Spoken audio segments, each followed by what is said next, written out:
वक्रतुंडे महाकाय सूर्यकोटि समप्रभा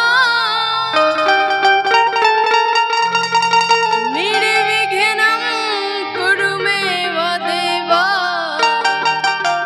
सर्वकार्येषु सर्वदा।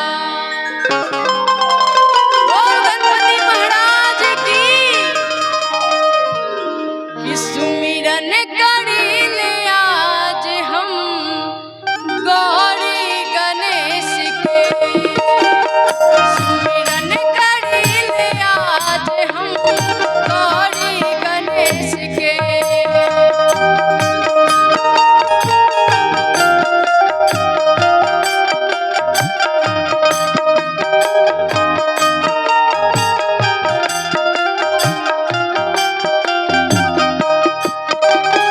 सुमिरन करी ले आज हम गौरी गणेश के।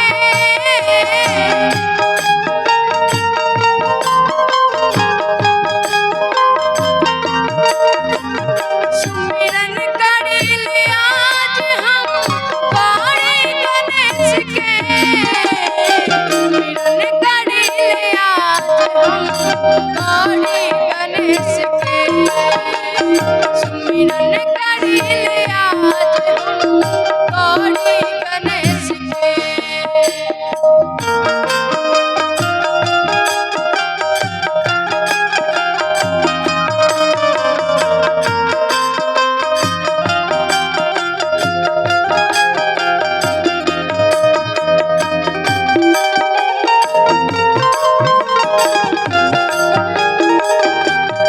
जय हो।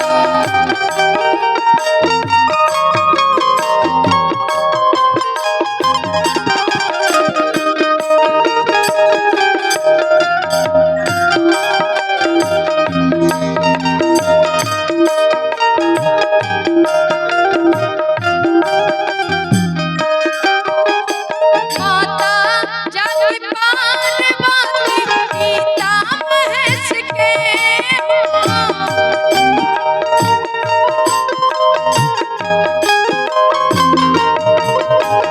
माता जग पार्वती पिता महेश के हो।